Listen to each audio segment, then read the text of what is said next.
Imlek. Nah, jadi tadi pun kegiatannya kita sudah melakukan kebersihan. Nah, tadi pagi dari mulai jam 6 sudah ada yang di tepian jam 6 pagi sampai kurang lebih tadi jam setengah 9. Nah, itu juga merupakan kebajikan pangsen. Nah, pangsen ini adalah melepas. Kita bertujuan untuk melepas kemelekatan. Nah, dalam rangka menyambut Imlek yang ke berapa? 2574. Kalau salah nanti direvisi. Jadi ada beberapa umat. Jadi bahkan siswa Bali bertanya, kita kan umat Buddha, kok merayakan Imlek?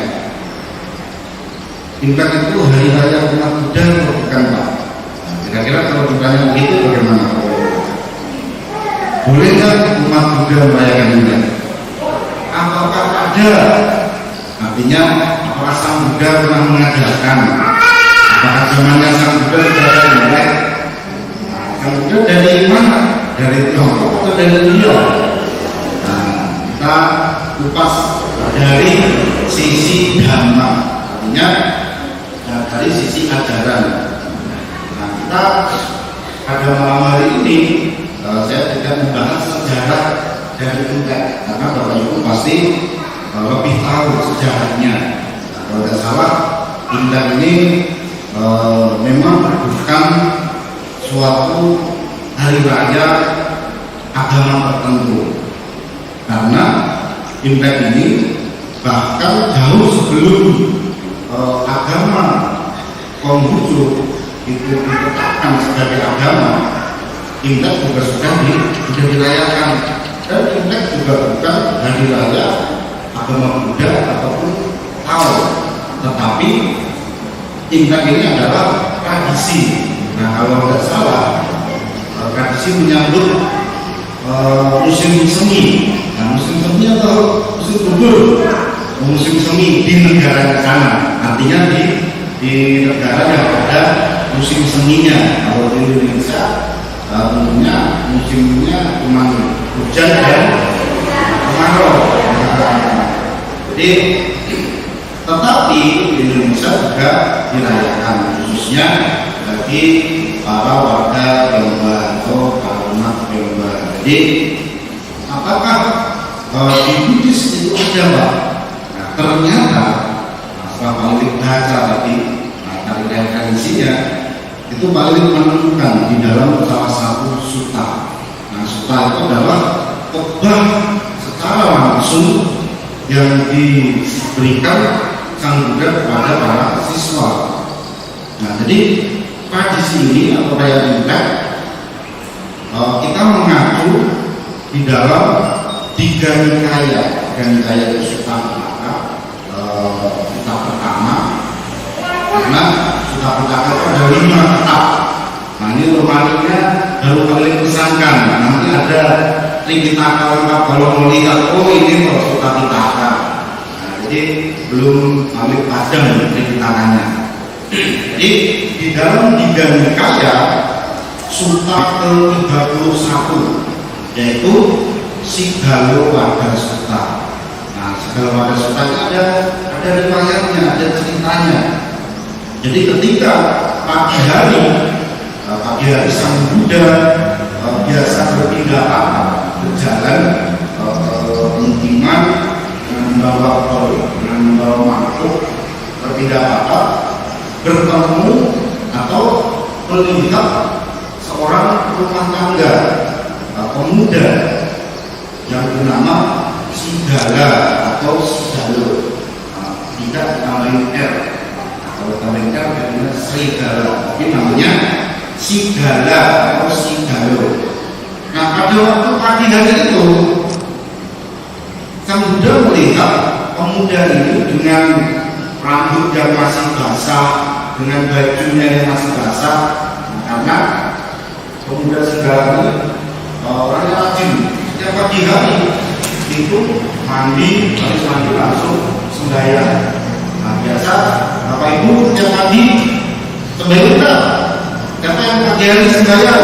Bakar depan rumah, di kancah, ada enggak?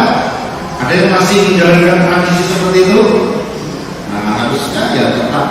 Jadi setiap pagi pemuda segala dengan rambut yang masih basah dan bajunya karena kena air tadi itu basah, beliau menghormat atau menyembah langit dan bumi dan segala penjuru.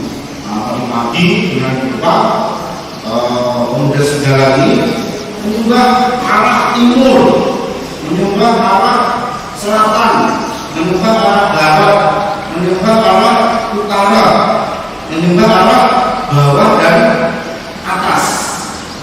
Nah, lantas sang Buddha bertanya, apa yang pemuda lakukan dengan rambut yang masih basah dan baju yang basah ini? Nah, jadi terjadilah percakapan antara pemuda Sigala dengan sang Buddha. Nah, jadi pemuda Sigala menjelaskan atau mengatakan kepada Buddha, Dante, yang saya lakukan ini adalah amanah orang tua saya sebelum meninggal. Jadi makanya orang tuanya sebelum meninggal mengasih pesan kepada segala ini supaya setiap pagi harus menghormat ke 6 penjuru bumi dan langit dan dilaksanakan. Tetapi pemuda segala tidak tahu makna apa di dalam tradisi yang turun-temurun tadi dari orang tuanya. Nah, akhirnya sang Buddha menjelaskan dengan detail, dengan rinci kepada pemuda tentang makna penghormatan 6 arah ini. Arah timur itu adalah penghormatan kita kepada 2 orang tua. Arah selatan itu adalah penghormatan terhadap guru-guru kita. Arah barat adalah penghormatan kepada suami, istri ataupun anak. Arah utara itu adalah penghormatan kepada kenalan kita, sahabat kita, kolega kita. Jadi arah utara. Sedangkan arah bawah adalah menghormat kepada pesuruh-pesuruh kita atau karyawan atau pembantu kita. Nah, jadi walaupun pembantu itu juga wajib kita hormati karena walaupun kita bayar, tapi mereka sangat berjasa membantu kita. Nah, yang teratas adalah menghormat kepada para pahlawan, kepada Dante, kepada para Buddha. Ini adalah arah atas. Nah, yang kita bahas pada malam hari ini adalah yang arah timur. Nah, karena yang sesuai dengan tradisi ini adalah arah timur, yaitu arah ke orang tua. Nah, jadi bukan berarti kalau mau menghormat orang tua itu sembahyang pada ke timur, salah. Nah, tapi sebaliknya, kalau kamu mau menghormat menghormat ke timur, hormatilah kedua orang tua kita.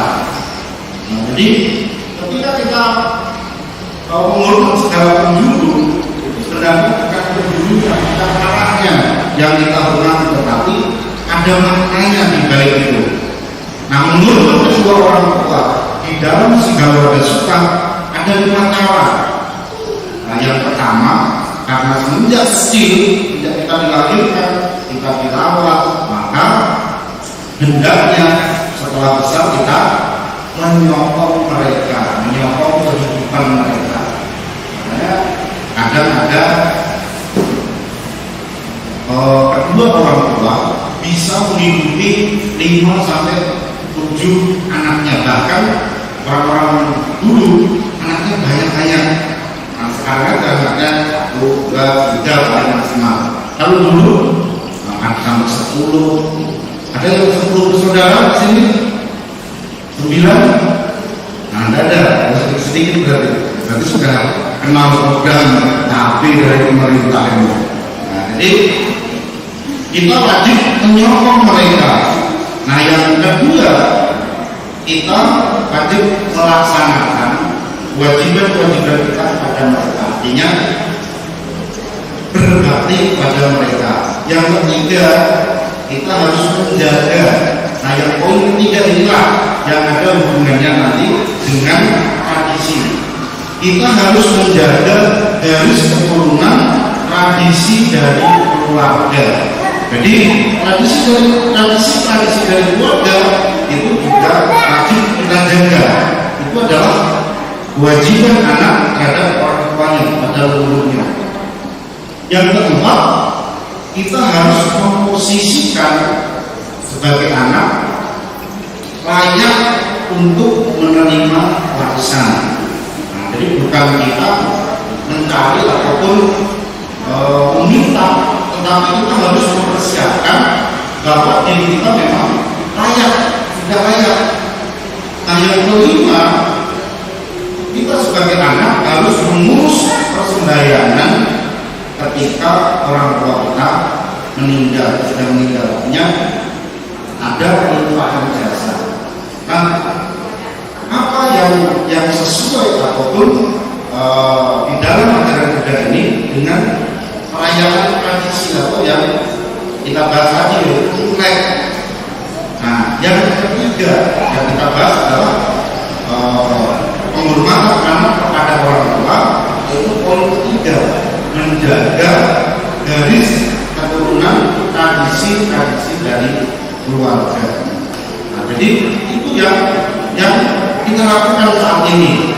Nah, tradisi ini sudah dilaksanakan turun-temurun dari orang tua kita. Kita juga wajib untuk menjaganya. Bukan berarti kalau umat Buddha merayakan Imlek tapi jadi pengumum Pak. Nah, tidak. Nah, karena saat ini pemerintah yang ditahu oleh pemerintah bahwa Imlek ini memang hari raya Konghucu, ditetapkan sebagai hari raya agama Konghucu. Padahal ya sejarahnya kita pasti tahu sebelum Konghucu ditetapkan sebagai agama, Imlek ini sudah dirayakan. Kita sebagai umat Buddha di Wihara sebelum Covid juga sudah merayakan. Nah, tahun ini kita akan merayakan kembali.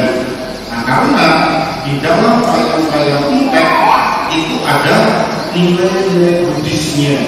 Nah, seperti tadi sejarahnya pelaksanaan tradisi yang tidak dilakukan.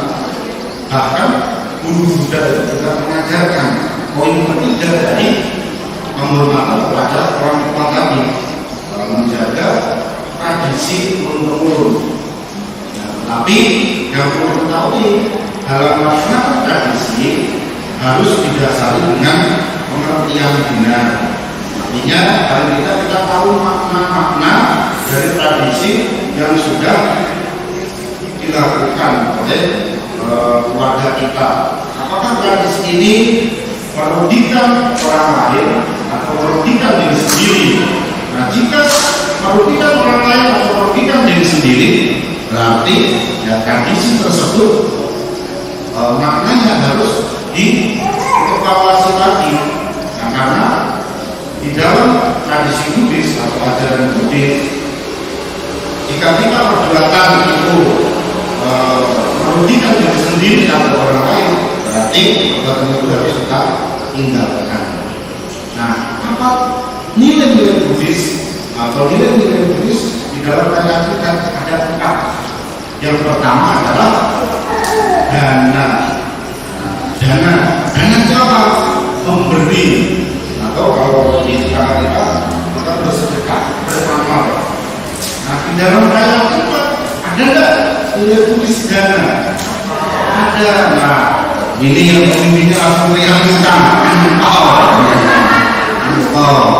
Ini yang ditunggu-tunggu ya, setahun. Nah, karena terhambat COVID 2 tahun, penghasilan saya terhambat. kayo dan mamanya. Jadi angko, nah angko ini apa artinya? Merah. Nah, ko ini bingkisan, bungkus bingkisan merah. Yang dibungkus yang merah-merah ya dulu. Yang merah-merah. Nah ini pada setuju nggak? Nah, ini yang muda-muda, khususnya yang belum berkeluarga sangat setuju. Nah, jadi angko ini biasanya isinya adalah uang, bukan kue kandang ya. Jadi isinya adalah uang. Nah, setiap rakyat kita ini masih yang perlu dan umat atau warga harus dengan senang hati dengan sukacita menunjukkan angko. Artinya ketika berdana, ketika memberi itu memang dengan sukacita, dengan senang, bukan dengan aduh bukan ini berkurang dari uang saya, jangan, tidak boleh. Jadi karena memberi atau berdana ini sebagai rasa syukur kita.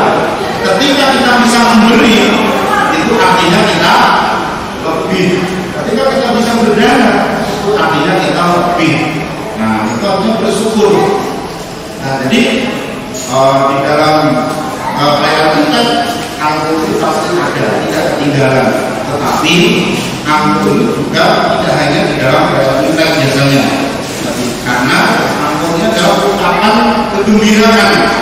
Ketika ulang tahun, ketika ulang tahun, ketika pernikahan, itu biasanya juga ada kertas merah kalau bilang orang. Nah, kasih kertas merah atau angko. Ini adalah yang pertama nilai budisnya dana. Yang kedua adalah ia wata. Wata itu adalah ucapan. Nah, ketika impact, ini harus bisa menjaga lisan kita, ucapan kita. Makanya ketika impact, seorang harus berucap yang tulus, yang lembut, penuh dengan cinta kasih, dan tidak ada indikasi untuk menyakiti hati sanak keluarga. Jadi kalau ada sanak keluarga yang datang, harus disambut, harus disambut dengan tulus, dengan kelembutan, dengan cinta kasih. Nah, jadi bukan kalau sebaliknya, karena kalau impact, walaupun mungkin harus sangat menjaga ucapannya, tidak boleh berkata kasar, tidak boleh mencolok. Seharusnya dari nilai-nilai ini tidak hanya pas impact saja, tapi bisa kita aplikasikan setiap hari di awal hari. Jadi ada tamu yang disambut dengan ucapan yang baik. Biasanya kita kalau impact ini fungsi pakai, ini kan ucapan yang lembut, bukan hanya angko-angko saja. Nah, jadi itu yang kedua. Yang ketiga nilai budisnya adalah antarkarya. Antarkarya ini adalah melakukan hal-hal yang bermanfaat. Ketika impact pada hari ini saja, baru menyambut, kita sudah melakukan hal-hal yang bermanfaat. Apa contohnya? Tadi pagi kita itu adalah hal-hal yang sangat bermanfaat, maka bisa diulangi. Nah, seyogianya jangan hanya pada waktu impact saja fungsinya, tetapi bisa di hari-hari tertentu, mungkin pada hari pusaka atau pas hari kelahiran atau pas hari-hari tertentu, ya tergantung dari pribadi masing-masing melakukan hal-hal yang bermanfaat. Nah, kalau di kelenteng biasanya sebelum impact ini kelentengnya dibersihkan. Ini di rumah pun juga sama. Nah, sudah bersih-bersih apa belum? Sudah. Jangan bersih-bersihnya pas mau impact saja. Nah, ini dari setahun sekali yang rumahnya. Biar tinggalnya laporan yang baik-baik. Nah, disotok filmnya ini. Nah, jadi kita bersih-bersih itu ya selayaknya setiap hari, supaya bersih. Kalau lingkungan bersih, kita pun sehat. jadi melakukan hal-hal yang bermanfaat. Ketika ada tamu datang, ya dijamu, dikasih kue, dikasih apa lagi? Dikasih enggak juga disambut dengan ramah-ramah, itu sudah adalah hal yang sangat bermanfaat yang kita lakukan. Itu adalah hal yang ketiga, yaitu tata caranya, melakukan hal-hal yang bermanfaat. Nilai Indonesia keempat adalah sama matata. Sama matata ini adalah tidak sombong, tetap rendah hati. Jadi ketika sudah melakukan tiga hal tadi, harus tetap menjaga rendah hati, artinya tidak sombong. Ketika ada tamu yang datang, ketika dapat angkot, itu menjaga rendah hati. Jangan berpikiran tuh ketika dibuka si A kok merah, si B kok biru, si C kok kuning. Nah, tidak kita jangan memiliki pemikiran semacam itu. Nah, jadi kita kalau apapun yang kita lakukan kepada tamu dan sahabat keluarga, kita harus tetap menjaga jangan tinggi hati. Artinya kita harus tetap rendah hati, tidak sombong.